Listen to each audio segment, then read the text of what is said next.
salut internaute, ça me fait super plaisir d'être avec toi aujourd'hui. Et le sujet, c'est ça.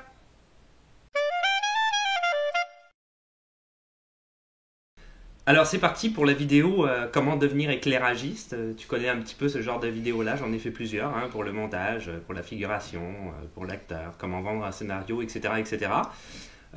Éclairagiste, c'est pas mal un métier qui est devenu par la force des choses à cause de l'évolution technologique hyper technique. Donc lui il demande quand même pas mal une formation. Comme d'habitude c'est le genre de vidéo que je vais diviser en deux. Donc tu vas avoir une partie pour la France au niveau des études et une partie pour le Canada. Si t'as pas envie de te taper toute la vidéo au complet parce que tu cherches juste des infos pour les études en France ou au Canada, je vais mettre dans la description le minutage, comme beaucoup font sur YouTube, le minutage, donc tu pourras aller directement partie France ou partie Canada selon ce qui t'intéresse. Éclairagiste, déjà pour un petit peu plus se spécifier, au Québec, éclairagiste, c'est assez, comment je te dirais, c'est assez évident ce que c'est comme job. Pour la France, c'est un petit peu plus compliqué. Parce qu'il y a différents termes, il y a différents types de métiers qui se ressemblent un petit peu, qui sont des spécificités un petit peu différentes, tout dépendant de comment le métier se nomme. Éclairagiste, introduction assez rapide, donc c'est quelqu'un qui travaille évidemment au niveau de l'éclairage, mais ça vaut aussi bien pour le cinéma, le théâtre, les concerts, les meetings politiques, la télévision, en tout cas tu as bien compris, tu le sais, tout type d'événements, mais tout dépendant de ces événements-là, ça va peut-être pas être le même type de travail. Hein. On s'entend que l'éclairagiste dans un concert où il y a plein de lumières qui vont partout et l'éclairagiste qui est sur un plateau de tournage, oui c'est ça, au cinéma, sera peut-être pas tout à fait le même type de job. Donc on voit qu'il y a quand même des spécificités que toi, dans tes études, peut-être tu vas aller chercher. Donc, ses tâches dépendent de sa spécialisation. Il lit le scénario, ça c'est ce que je viens de dire. Il lit le scénario si il est sur un tournage où il écoute les directives du metteur en scène pour être bien sûr de savoir ce qu'il doit faire, naturellement. Il observe les lieux, les décors, les costumes, parce que ça tu verras que au niveau de l'éclairage, ça a à voir aussi avec les réflexions. Il y a beaucoup de réflexions, il y a beaucoup de jeux d'ombre et de lumière. Tu veux avoir... parce que c'est sûr que au cinéma, l'éclairage, et comment dire, c'est une hyper-réalité. C'est pas une réalité qui est... On pourrait pas filmer un film avec un éclairage normal, ça fonctionnerait pas. Donc on a un éclairage qui est plus artificiel, dont nous, en tant que spectateurs, pour parler plus du cinéma, on est habitué et on veut voir, on ne veut pas voir les défauts. Ou s'il y a un ombrage, il va être fait exprès pour justement, comment dire, s'impliquer dans la narration. C'est donc fait exprès. La capacité, donc quand tu es éclairagiste, d'imaginer la lumière. Donc j'imagine que ça va avec ton type de job de toute façon. C'est toi qui dois gérer l'approvisionnement du matériel, ça c'est normal. Donc s'il y a des locations, des achats à faire, etc., c'est toi qui t'en charges. C'est toi qui dois disposer tout ce qui est projecteur, accessoires, ça aussi c'est un petit peu logique, hein, les réflecteurs de lumière, les diffuseurs de lumière, etc., etc. C'est toi qui dois respecter la sécurité en matière d'électricité, donc ça c'est quand même très important, et ça tu le vois évidemment dans ta formation. C'est toi qui programmes tous les jeux de lumière, alors ça c'est via naturellement l'informatique, donc là on est plus dans le domaine hyper technique, donc en plus de connaître quand même comment fonctionne la lumière, je sais que je me souviens, j'avais fait des études, on avait vu ça rapidement, il y avait des diaphes, je pense, de mémoire, on regardait avec un appareil la lumière. Si tu connais mieux ça que moi, tu pourras me le dire dans les commentaires, mais il me semblait me souvenir de ça, donc il y a quand même aussi une technicité au niveau de la lumière, mais il y a de l'informatique qui va avec à l'heure actuelle. Et évidemment, tu dois respecter les indications du régisseur lumière. Alors là-dessus, je vais arriver peut-être plus en détail en ce qui concerne la France dans cette introduction à rallonge. En France, tu as éclairagiste, mais tu as plein de métiers aussi au niveau de la lumière qui sont complètement différents les uns des autres, mais qui se rejoignent en même temps. Tu vas avoir le régisseur lumière, donc je viens de parler, le concepteur lumière, l'opérateur lumière, le technicien lumière, le réalisateur lumière et naturellement l'éclairagiste. Donc on voit qu'il y a plein de choses. Je pense que en France, quand tu rentres en tant qu'éclairagiste, tu peux faire un petit peu, comment dire, une fois que tu as suivi ta formation, c'est sûr, tu peux essayer de comprendre un petit peu comment ça marche, faire ton expérience et évoluer dans un métier différent. Il y a aussi des études qui proposent directement, par exemple, de devenir régisseur lumière. Donc ce sont des jobs qui s'interconnectent les uns aux autres et qui ne sont pas nécessairement ensemble, tout dépendant où tu vas. Si tu es dans un concert, il va peut-être y avoir un concepteur lumière qui n'apparaîtra jamais sur un tournage de cinéma. Donc on voit que c'est des petites différences. Avant de commencer pour les études, petite parenthèse rapide que j'ai oublié de faire en début de vidéo, il va y avoir une autre vidéo, si tu regardes la chaîne de cinéma, si tu es intéressé, il va y avoir une autre vidéo où je vais détailler un petit peu la lumière dans des exemples de différents types de films, j'allais dire, différents films, je ne sais plus parler, différents films que évidemment j'ai choisi selon ma propre sélection parce que c'est ça, j'ai personne d'autre, c'était la seule idée que j'avais, donc les seules idées. Donc tu pourras peut-être aussi dans les commentaires faire la même chose, donner d'autres types de films. Bref, c'est une parenthèse, on va s'arrêter là. Et là, on part tout de suite dans les études. Je vais commencer avec la France. Alors, je commencerai avec le DMA. Alors, le DMA, parce qu'il existe un DMA, qui est un diplôme des métiers d'art, DMA, régie, spectacle, option, lumière, soit Bac+2. Alors, un DMA, c'est un diplôme qui est quand même relativement peu connu en France et que je trouve assez intéressant. C'est un diplôme que tu peux retrouver à la fois en école supérieure, mais aussi en lycée. Donc, c'est pas mal aussi. Tu peux retrouver par exemple plusieurs types de DMA. Il n'y a pas que celui dont je viens de te citer. Ça, c'est juste à titre informatif. J'en avais noté quelques-uns. Tu peux avoir art graphique, art textile par exemple, cinéma d'animation, costumier, réalisateur, décor, architectural, horlogerie, régisseur de spectacle, régie de spectacle, pardon, au niveau du son ou de la lumière justement. Pour accéder à un DMA, il faut que tu sois soit titulaire d'un bac STD2A, donc ça c'est sciences et technologies du design et des arts appliqués. C'est très tu sais exactement si tu es en France de quoi je parle, j'imagine. C'est très spécifique. Un BMA, brevet des métiers d'art, donc ça c'est l'autre solution. Tous les élèves qui vont être titulaires d'un baccalauréat plus classique, eux doivent passer par une année en fait de mise à niveau au diplôme des métiers d'art ou MANMA. Donc, parce qu'on aime ça, hein, parler en abréviation. Au Québec, c'est pareil, on met toujours des lettres. Oh, c'est trop long. Pourquoi mettre un mot plus court? Non, on va mettre des mots super longs avec une abréviation. Je sais pas, en tout cas. Pour le DMA, tu vas en trouver. J'ai trouvé 2 exemples. Je te mettrai les liens dans la description. Ça peut être intéressant pour toi d'aller voir. C'est des lycées, mais j'ai vu que ça existait en école supérieure. Comme je le répète, je l'ai dit tout à l'heure. Le lycée Gabriel Guisteau à Nantes le fait, donc ce DMA-là, dont j'ai parlé, c'est-à-dire régie, spectacle, option, lumière, hein, et le lycée technologique Claude Donneau à Nancy. Donc je mettrai les liens dans la description si ça t'intéresse. DMA, ça peut être une possibilité pour toi pour la France. Est-ce que je vais répéter France à chaque fois? Non, je vais arrêter. Tu as aussi la possibilité de faire un diplôme de régisseur technicien du spectacle ou Bac+3 à l'ESSAD. Ça, c'est l'école supérieure d'art dramatique, mais ça va être l'ESSAD de Strasbourg plus particulièrement, okay, parce qu'il y en existe aussi une à Paris, mais je ne pense pas qu'elle le propose. Il y a des coûts pour ça. Ça va être 1377 € par année. Je te le donne, tu pourras le trouver. Encore une fois, je mettrai le lien dans la description, tu pourras le retrouver en détail sur leur site internet. Et il y a aussi, évidemment, il faut que tu rajoutes 75 € d'inscription. L'entrée se passe sur concours, donc ça veut dire qu'ils vont regarder ton dossier. Il va y avoir aussi un entretien, une entrevue que tu vas devoir passer et un stage. Le baccalauréat est obligatoire pour y avoir accès. Il faut que tu aies plus de 18 ans et moins de 26 ans, donc entre 18 et 25 ans. Et l'ESSAD aussi, c'est assez rapide, mais je n'ai rien d'autre à dire, propose aussi, et l'ESSAD à Paris également, comédien, metteur en scène par exemple, ou créateur de costumes. Donc il y a d'autres possibilités dans cette école-là. Donc diplôme de régisseur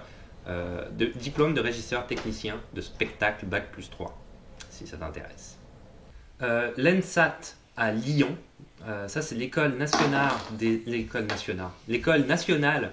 des arts et techniques du théâtre, pour préparer plus spécifiquement un diplôme en réalisation lumière Bac+5. Donc là c'est pareil, tu pourras aller sur le site internet et plus regarder spécifiquement le diplôme en réalisation lumière parce qu'il propose aussi d'autres types d'études à cette école-là. D'autres types d'études, d'autres études, tout court. Pour rentrer à l'ENSAT, il faut absolument... moi, j'ai regardé spécifiquement, c'est ça, diplôme en réalisation lumière. Hein. Donc, pour le diplôme en réalisation lumière, il faut que tu aies un bac plus 2. Donc ça, tu peux avoir par exemple un DMA, régie du spectacle, option lumière, dont je parlais tout à l'heure, ça va fonctionner. Tu peux aussi avoir un BTS, métier de l'audiovisuel, qui fonctionnera. Tout autre type de BTS ou DUT, dans le domaine de l'électricité plus spécifiquement, ou de l'optique, ou même, ça va passer des études théâtrales, mais là, ils vont plus regarder ton dossier pour que tu puisses être accepté. Donc, si tu as fait des études en théâtre, ça pourrait marcher, mais c'est sûr que c'est moins technique. Tu verras tout de suite que quand même, il y a beaucoup de techniques là-dedans parce qu'ils demandent absolument à tous les candidats qui se présentent pour essayer d'accéder à l'école. Il faut que tu aies une bonne culture générale, aussi bien littéraire et artistique, mais également, parallèlement à ça, des bonnes connaissances scientifiques niveau bac souhaitées en mathématiques, en physique et en électricité. Donc on voit que c'est quand même très très général, peut-être un petit peu plus compliqué que les autres, mais en même temps, je veux dire, si tu es bon là-dedans, si tu es vraiment bon là-dedans et que tu as fait par exemple ton DMA, comme je disais tout à l'heure, ou ton BTS, métier de l'audiovisuel, et que la lumière est quelque chose qui te passionne, tu n'auras sûrement aucun mal. Et en ayant un bac plus 5, à travers tous les stages que tu vas faire, c'est sûr que pour toi, tu vas rencontrer du monde, tu vas te faire un nom et ça va être, waouh, ça va être ta passion et le métier de ta vie, donc pourquoi pas. Il n'y a aucune condition d'âge, ça c'est intéressant pour rentrer. Hein. Les autres, c'est souvent moins de 18 ans, plus de 18 ans, pardon, moins de 26 ans, mais là non. Il y a un examen d'entrée obligatoire et les frais de scolarité sont de 8 000 € par année. Ça, c'était pour la France. C'est tout pour les études en France. Il y a sûrement d'autres choses, mais c'est les plus gros points que j'ai trouvés.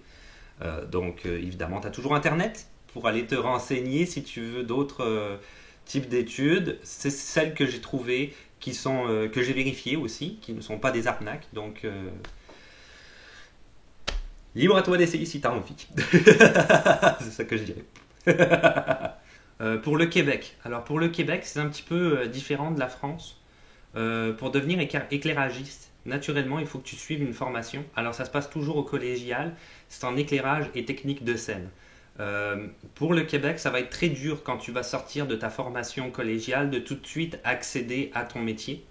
Donc le truc qui donne, c'est de toujours commencer ou d'essayer de commencer comme aide éclairagiste sur un plateau de tournage par exemple. Et puis de faire ton nom, de faire ton expérience professionnelle, de rencontrer des gens et après ça de devenir éclairagiste et pourquoi pas même chef éclairagiste parce qu'au Québec c'est plus simple qu'en France. Il n'y a pas 30 000 dénominations par rapport au job, hein. C'est éclairagiste, chef éclairagiste.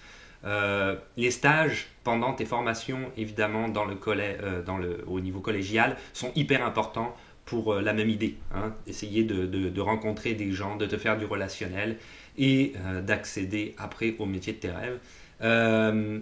Il y a un éclairagiste aussi, un petit truc avant de commencer au niveau des études, mais c'est quand même assez intéressant. Tu peux rejoindre l'association des professionnels des arts de la scène du Québec ou APASC. Je te donnerai encore des lettres, super long avec des lettres. Donc je te mettrai le lien dans la description. Ça c'est le syndicat en fait des artistes de la scène tout simplement, mais c'est vrai que quand tu fais partie d'un syndicat, ça peut beaucoup aider, notamment pour le relationnel. Tu vas avoir une cotisation annuelle que j'ai vue, mais tu regarderas plus en détail sur le site internet de 25 à 100 $. En fait ça dépend de ton expérience professionnelle, etc., de ton background, quoi, de où tu viens. Pour adhérer à la base, si tu n'as vraiment aucune expérience professionnelle, ils te demandent un minimum de 2 crédits dans le domaine. Donc si tu es au Québec, les crédits, tu sais exactement de quoi je parle. C'est ma petite introduction pour le Québec. Maintenant, on va suivre avec les différentes formations qu'il y a. Comme la France, il n'y en a pas des milliards, donc tu vas voir. C'est technique, hein, la lumière, technique. Le CTQ. Alors le CTQ, l'école de cinéma et de télévision du Québec, j'en avais déjà parlé, me semble-t-il, dans la vidéo pour le montage. Donc eux, ils proposent aussi une formation caméra, lumière et son. Cette formation-là, donc c'est à la ville de Québec, il me semble. Hein. Ben oui, c'est à la ville de Québec. Je l'ai dit. Cette formation-là, s'étale sur 5 mois, soit en fait 350 heures sur 20 semaines exactement. Le prix, c'est 6 950 $ si tu es un étudiant québécois et c'est 8 900 $ si tu es un étudiant étranger parce que c'est accessible aussi sur dossier si tu es un étudiant qui vient de l'étranger. Il demande absolument comme niveau de posséder soit un diplôme niveau secondaire 5 ou son équivalent. Hein, si tu viens naturellement de l'étranger ou même si tu viens du Québec, des fois tu peux avoir des équivalences de secondaire 5 de CTQ. Technique d'éclairage de scène en AEC, attestation d'études collégiales, pour ceux qui ne savent pas, mais bon, c'est sûr que tu le sais, au cégep de Drummondville. La durée de la formation, c'est 8 mois. Hein, c'est un AEC, donc c'est toujours plus compact comme formation, plus rapide. Le niveau demandé, ça va être secondaire 5 ou niveau DEP. Tu vas au niveau des... en ce qui concerne les frais scolaires, ça va être ce qu'ils appellent la tarification universelle. Donc dans le lien que je t'ai mis, tu iras voir, tu as tout qui est indiqué. Si tu es intéressé en détail, tu vas dans le lien sur le site internet, tu vas voir tarification, tu vas là-dedans et tu vas voir les prix, c'est pas excessif, c'est des prix à peu près normaux, c'est pour ça que ça s'appelle, j'imagine, la tarification universelle. Donc l'AEC au cégep de Drummondville en technique d'éclairage de scène.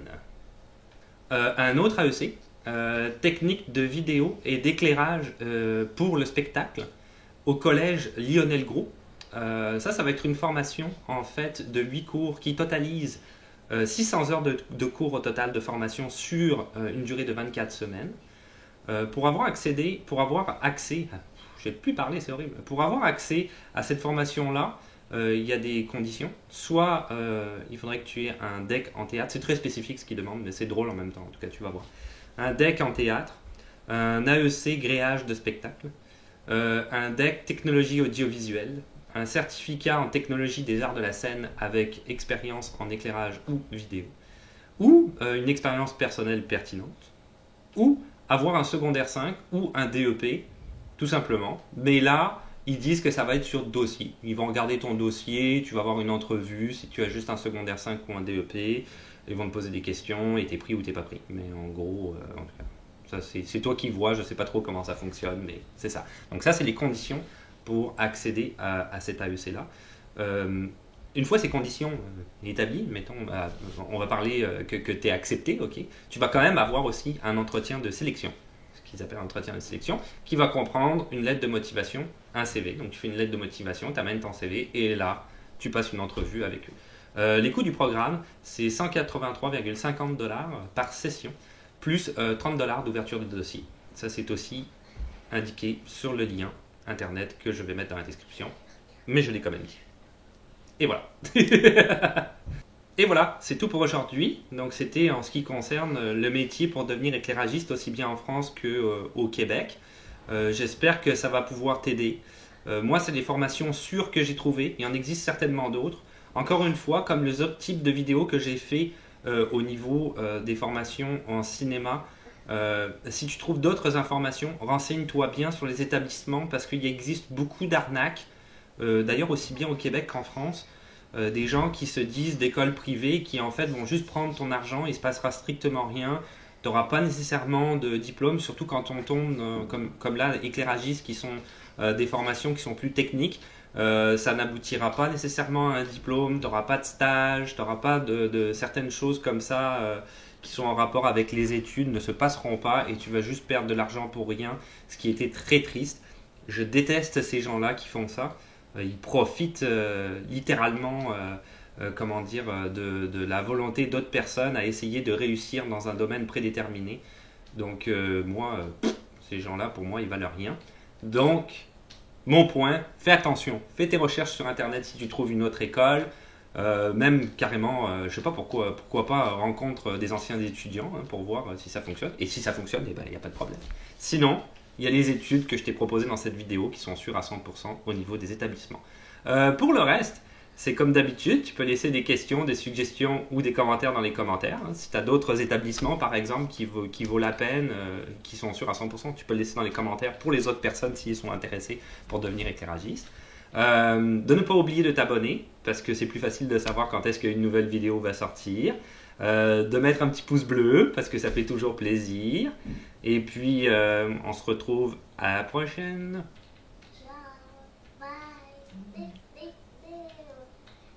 C'est même pas la bonne musique. C'est quoi la musique?